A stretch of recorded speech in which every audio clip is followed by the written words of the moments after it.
Imagine कीजिए कि आप एक तंग और अंधेरी केव के अंदर बस एक टॉर्च के सहारे घुसे हुए हों, जहां पर हवा बिल्कुल बंद हो और हर तरफ चिपकती हुई मिट्टी हो और केव के रास्ते इतने पतले हों कि वापस मुड़ना नामुमकिन लगता हो। तो आपके वहां से बच निकलने के चांसेस बहुत ही कम होंगे। दोस्तों, कुछ ऐसा ही हुआ था एलन इंग्लैंड के साथ, एक एक्सपीरियंस्ड केवर जो सिर्फ एडवेंचर के लिए केव के अंदर गया था, लेकिन अंदर जो उसके साथ होने वाला था उसे खुद भी अंदाजा नहीं था कि वो एडवेंचर उसकी जिंदगी के लिए सबसे खतरनाक एडवेंचर बन जाएगा। एलन इस केव के अंधेरों में घंटों तक जिंदगी और मौत के बीच फंसा रहा। ये है एलन इंग्लैंड की कहानी, एक ऐसी कहानी जहां एलन ने केव के अंदर एक एक सेकंड जिंदगी और मौत के बीच गुजारा। ये बात है 11 फरवरी 1998 की, जब यूएसए की एक स्टेट टेनेसी में एलन इंग्लैंड अपने 3 दोस्त जेम्स लुइस, डैरल मोरे और जेरी ओल्सन के साथ मिलकर एक केव को एक्सप्लोर करने के लिए जाता है। लेकिन उन्हें अंदाज़ा भी नहीं था कि कुछ घंटों बाद ये सफ़र उनके लिए एक नाइटमेयर बन जाएगा। उन सबको केव एक्सप्लोर करने का शौक बचपन से था और एलन अक्सर वीकेंड्स पर अपने दोस्तों के साथ केव एक्सप्लोरेशन पर जाया करता था।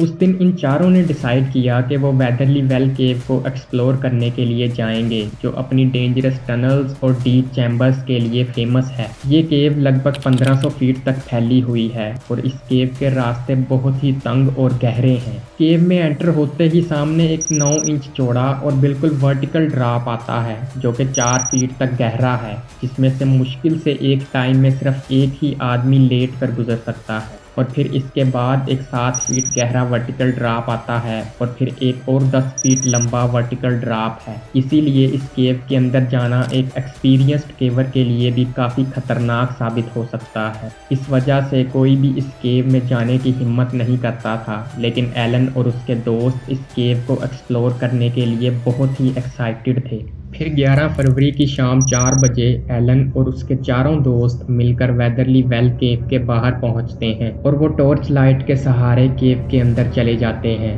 शुरू में सब कुछ ठीक चल रहा था। वो कुछ ही देर में केव में मौजूद पहले वर्टिकल ड्रॉप तक पहुंच जाते हैं, जो कि बहुत ही तंग था और 4 फीट तक गहरा था और किसी भी एक्सपीरियंस्ड केवर के लिए वहां से गुजरना बिल्कुल भी आसान नहीं था। लेकिन वो चारों दोस्त उस टाइट पैसेज को पार करने का फैसला करते हैं और फिर उन चारों ने अपने गियर्स निकाले और उनके साथ रोप्स बांधकर उस पैसेज से नीचे जाने की तैयारी शुरू कर दी। ये पैसेज इतना तंग था कि एक टाइम में सिर्फ एक ही आदमी उसमें से गुजर सकता था। एलन की हाइट उन चारों दोस्तों में से सबसे कम थी और उसकी बॉडी भी पतली थी, इसीलिए वो सबसे पहले नीचे जाने का फैसला करता है। एलन अपनी रोप्स को चेक करने के बाद उस टाइट एंट्रेंस से होते हुए नीचे जाना शुरू करता है। वो पैसेज इतना टाइट था कि थोड़ा सा नीचे जाते ही एलन का जिस्म चट्टानों में फंसने लगता है और पत्थरों से टकराने की वजह से उसका जिस्म छिल जाता है। लेकिन जैसे तैसे करके वो उस पहले पैसेज को पार कर लेता है और वो ऊपर अपने दोस्तों को बताता है कि वो नीचे पहुंच चुका है। लेकिन वहां पहुंचने के बाद उसे अंदाजा हो गया था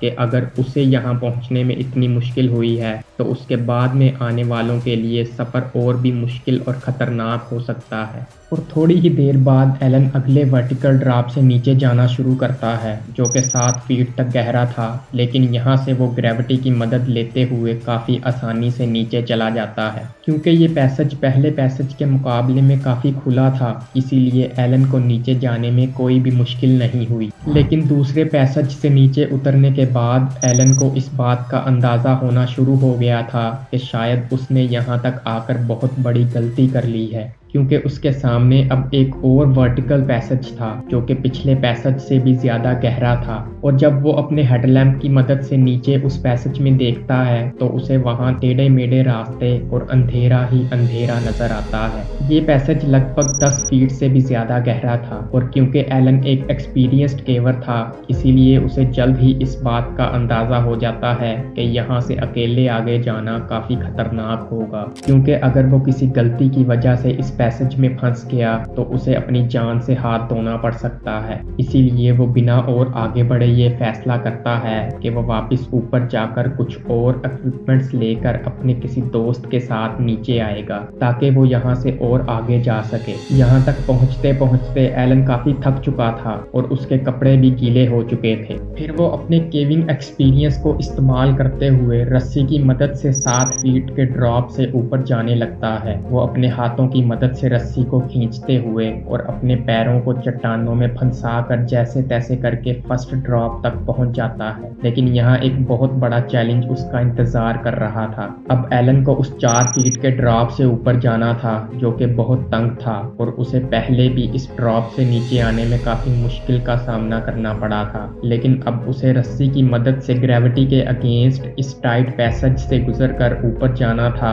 जहां पर उसके दोस्त उसका इंतजार कर रहे थे। उस ड्रॉप की एंट्रेंस नीचे से और भी ज्यादा टाइट लग रही थी जिसे देखकर एलन पैनिक भी कर रहा था और उसे डर भी लगने लगा था। इस पॉइंट तक आते आते एलन की बॉडी काफी थक चुकी थी और कपड़े भीगे हुए थे, लेकिन वो फिर भी रस्सी की मदद से ऊपर जाने की कोशिश करता है। और जैसे ही वो थोड़ा सा ऊपर जाता है उसकी बॉडी चट्टानों के दरमियान एक टाइट जगह में फंस जाती है। वो खुद को छुड़वाने की काफी कोशिश करता है, लेकिन वो जितना ज्यादा हिलता है उसकी बॉडी उतनी ही ज्यादा फंसती जाती है। और अब एलन के लिए कोई और मूवमेंट करना पॉसिबल नहीं था क्योंकि वो बहुत ही बुरी तरह वहां फंस चुका था। अब अपने दोस्तों से मदद लेने के अलावा उसके पास कोई रास्ता नहीं था। वो फिर रस्सी को जोर जोर से हिलाना शुरू करता है और जब ऊपर खड़े उसके दोस्त रस्सी को हिलता हुआ देखते हैं तो उन्हें लगता है कि शायद एलन वापस आ रहा है। लेकिन जब वो सब अपने हेडलैम्प से उस पैसेज में देखते हैं तो ये देखकर वो शॉक हो जाते हैं कि एलन बहुत ही बुरी तरह चट्टानों में फंसा हुआ है। वो रस्सी की मदद से एलन को खींचने की कोशिश करते हैं, लेकिन वो जैसे ही रस्सी को खींचते एलन बहुत जोर से चिल्लाता क्योंकि पैसेज इतना तंग था कि एलन की चेस्ट चट्टानों के प्रेशर से कंप्रेस हो रही थी और थोड़ा सा भी पुल करने पर उसकी सांसें रुक रही थी और सही तरह ऑक्सीजन ना मिलने की वजह से एलन का जिस्म पीला पड़ रहा था। और जब आधे घंटे तक लगातार कोशिश करने के बाद वो एलन को 1 इंच भी मूव नहीं कर पाते तो जेम्स और डैरल समझ जाते हैं कि हमें फौरन किसी रेस्क्यू टीम की मदद की जरूरत है। तो जेरी तुरंत केव से बाहर निकलकर रेस्क्यूअर्स को कॉल करता है और जब 2 घंटे बाद रेस्क्यू टीम वेदरली वेल केव पर पहुंचती है तो उस वक्त तक काफी अंधेरा हो चुका था और ठंड भी काफी बढ़ चुकी थी। वो जब केव के अंदर फंसे एलन को देखते हैं तो उसकी बॉडी बुरी तरह से वहां फंसी हुई थी और सही से ऑक्सीजन ना मिलने के कारण वो सही से बोल भी नहीं पा रहा था। ये सब देखकर रेस्क्यूअर्स भी घबरा जाते हैं और उन्हें किसी भी तरह जल्दी से जल्दी एलन को वहां से बाहर निकालना था। ये रेस्क्यू उनके लिए भी आसान नहीं होने वाला था।